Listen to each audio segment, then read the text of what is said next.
Halo sahabat pelanggan channel kami yang terhormat, bagaimana kabar Anda di sana? Semoga dalam keadaan baik-baik saja. Dalam video ini, kita masuk ke topik penting, bagaimana cara merespon setelah putih membuka dengan langkah E4. Ini adalah fondasi yang wajib dipahami, karena sering dimainkan dalam beberapa kasus. Secara umum, ada 4 varian utama yang sering dimainkan oleh hitam, yaitu Italian Game, Pertahanan Sicilian, French Defense, dan Caro-Kann. Semua ini memiliki karakter yang berbeda, dan membutuhkan pemahaman ide, bukan sekadar hafalan. Selain itu, ada juga opening yang jarang digunakan seperti Owen Defense. Kenapa jarang dipakai? Karena setelah putih melanjutkan dengan langkah standar D4, putih langsung menguasai pusat. Artinya sangat jelas, bila Anda menghadapi Owen Defense, kunci utamanya adalah kontrol pusat, karena hitam telah memberi putih peluang. Dengan itu saja, secara posisi Anda sudah unggul tanpa harus bermain terlalu rumit. No way, sekarang kita fokus ke respon klasik. Hitam memainkan E5, biasanya putih lanjut kuda F3, dan di sini hitam bisa menjawab dengan kuda F6, yang kita kenal sebagai Petrov, atau bisa juga dikatakan Rusia Game. Opening ini solid, sederhana, tapi penuh jebakan bagi yang tidak memahami idenya. Terutama bagi mereka pemain otodidak, disinilah kesalahan klasik pemain putih sering terjadi. Banyak pemain terlalu terpaku pada Italian Game, sehingga tanpa berpikir panjang langsung memainkan gajah C4, sekilas terlihat normal, tapi sebenarnya ini susunan yang keliru. Kenapa? Karena Italian Game yang benar hanya terjadi jika hitam terlebih dahulu memainkan kuda C6, baru kemudian putih gajah C4, dan hitam lanjut kuda F6. Urutan langkah itu sangat penting. Jika urutannya salah, maka konsepnya juga runtuh, hanya saja terkadang pemain tak sadarkan diri. Inilah poin penting yang sering saya tekankan, jangan memaksakan opening favorit Anda di posisi yang tidak sesuai. Dalam catur tingkat tinggi, bukan siapa yang paling hafal, tapi siapa yang paling paham struktur dan ide di balik posisi. Jika Anda memaksakan pola tanpa memahami konteks, maka cepat atau lambat posisi Anda akan runtuh dengan sendirinya. Misalnya bagaimana cara Anda menghukum kesalahan tersebut. Langkah yang kurang tepat justru bila Anda ikut-ikutan memainkan kuda C6, memang tidak salah, namun peluang emas sudah terlewatkan, dan akhirnya Anda hanya masuk ke jalur biasa, seperti Italian Game tanpa tekanan berarti. Padahal di balik kesalahan putih tadi, ada satu titik lemah yang sangat penting, kotak G5, ini kunci utamanya, bukan soal menghafal langkah, tapi memahami ide di balik posisi. Begitu putih salah susunan, Anda langsung ambil inisiatif dengan menangkap bidak tengah. Biasanya lawan akan menganggap ini normal, lalu menangkap kembali sambil menekan titik lemah F7. Terlihat aktif, tapi sebenarnya itu awal kehancuran. Karena dengan sangat sederhana, hitam dorong bidak D5, memaksa gajah putih menentukan nasibnya.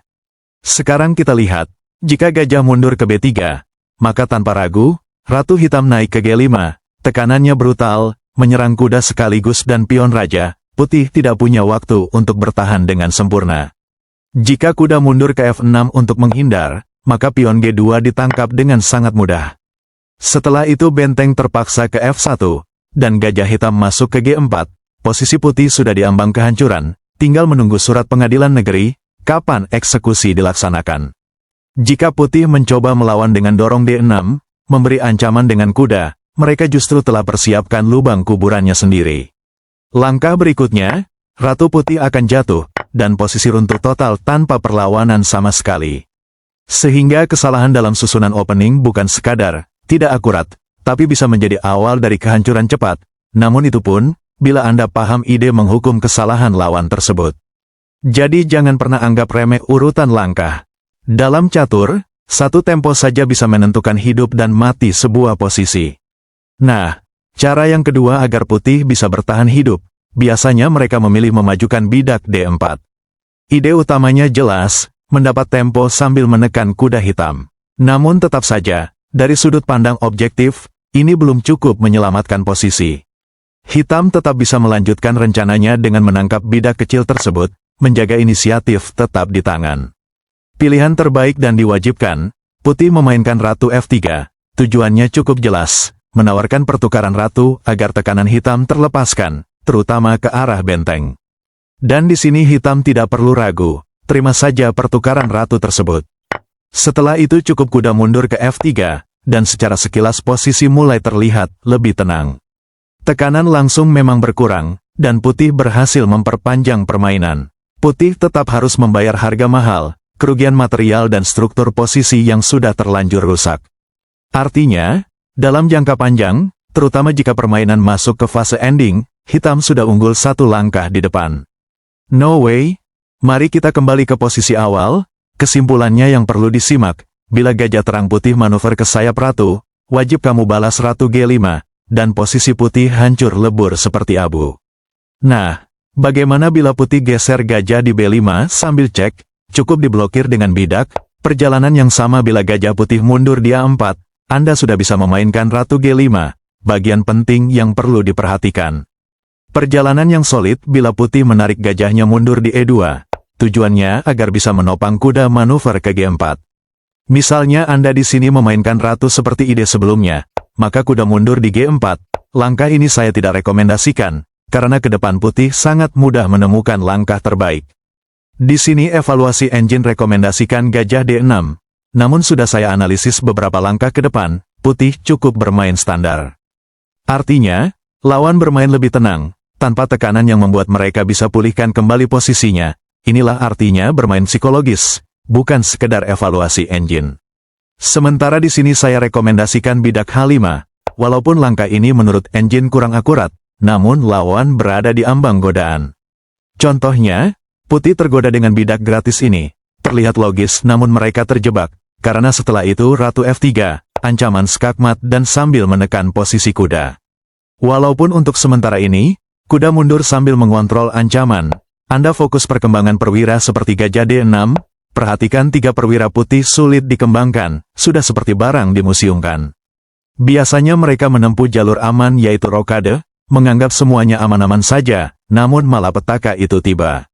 Setelah kita lanjut tangkap bidak cek, sebuah pengorbanan indah yang membuat lawan menderita sepanjang perjalanan. Ditolak atau diterima hasil akhirnya tetap sama, misalnya mereka tangkap gajah, ratu naik sambil cek, terpaksa raja mundur mencari tempat aman, benteng tangkap gajah liar ini. Ancaman eksekusi mati di H8, jalan alternatif dari kulit putih, wajib menukar ratu dengan benteng. Namun saya rasa itu sudah tanda lawan menyerah, tanpa dijelaskan lagi. No way. Cara yang kedua kita mencoba mendeteksi cara berpikir manusia, biasanya bila mereka sudah unggul satu pion. Lebih cenderung mereka memilih memainkan ratu, dengan ide menyederhanakan permainan, apalagi posisi mereka sangat rawan. Namun pertama hindari pertukaran ratu mundur di E7, sambil memberi tekanan di posisi raja, bila rambut kulit putih merasa bahwa sudah saatnya rokade.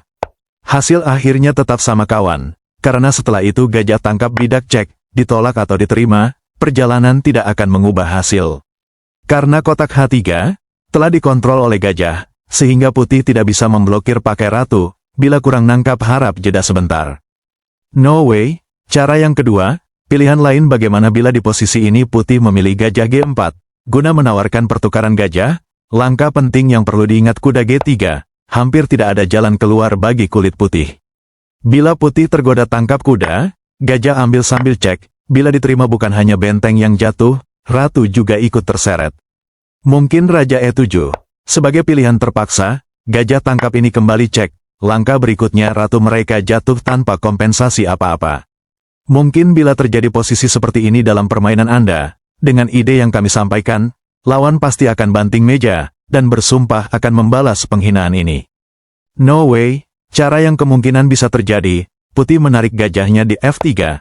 Anda tidak bisa lagi menempuh ide lama seperti kuda G3, karena gajah telah mencegah bidikan ratu di F2. Kamu fokus perkembangan tanpa terburu-buru ambil kekurangan Anda, simpel seperti gajah aktif di F5. Coba perhatikan perwira putih di sayap sulit dikembangkan, akibat kuda mereka sendiri yang telah mengganjal. Bila kulit putih ceroboh tangkap kuda di tengah, setelah ditangkap pakai bidak sambil menekan kuda, langkah berikutnya kuda tersebut terjebak, semua akses diblokir. Misalnya untuk sementara kulit putih dapat mencegahnya untuk sementara, ratu pindah di E2, namun setelah raja bergeser, kuda itu sudah seperti tawanan siap dieksekusi. No way. Pilihan lain yang kemungkinan besar kulit putih di posisi memainkan kuda C3, maka Anda kembangkan kuda D7, lanjut bidak B3, dengan rencana tempuh jalur perkembangan walaupun sulit. Dan sudah waktunya tangkap bidak H2, putih mungkin akan mendorong G3, guna menjebak gajah, cukup tangkap pakai kuda, setelah serangkaian langkah ke depan. Posisi Raja Putih sangat rawan, walaupun kita katakan kulit putih unggul material, namun dalam keadaan seperti ini, hampir tidak bisa menyelamatkan mereka walaupun unggul kualitas. Caranya cukup sederhana, Anda cukup melakukan pertukaran, dan secara sendirinya kamu akan mendapatkan kekurangan Anda, bahkan dalam posisi kulit putih dalam bahaya besar. No way, mari kita kembali ke posisi awal, di bagian yang paling penting. Pilihan yang kelima, bila gajah putih mundur di E2, ide kuda G3, sudah bisa ditempuh, bila benteng menghindar, tangkap pion gratis ini, sebetulnya bisa mereka yang pahami posisi bisa dikategorikan kulit putih menyerah. Karena bila kuda ini ditangkap, langkah berikutnya riwayat hitam tamat sampai di situ. Tentu sudah bisa memesan secangkir kopi, dan 2 batang rokok gudang garam merah. Namun jangan lupa pesan untuk kita sahabat, masalah uang, utang aja sementara, nanti dibayar kalau sudah menang main catur. Namun, jangan salah perkiraan, masih ada juga kemungkinan pilihan, terkadang lawan juga tidak tergiur dengan pion gratis, dan mereka main transisi, bahkan langkah yang tak terduga. Namun semua itu sudah saya bahas di video pelanggan kami, ini hanyalah potongan dari video membership, sehingga Anda boleh mengambil keputusan, apakah kira-kira Anda tergoda, cara penyampaian kami. Mungkin harganya tidak seberapa, hanya Rp10.000, bahkan tidak sebanding kemenangan Anda, baik kekalahan yang terjadi di lapangan. Bila Anda seseorang petarung di atas meja, saya pastikan Anda tidak akan salah pilih, bergabung dengan Chess Legends Arena. Saya juga seseorang petarung lapangan, siap kapan saja pion itu kita banting bersama, saya menanti kamu bergabung. Oleh karena itu kami mengucapkan, salam hormat, salam satu papan dan satu perjuangan.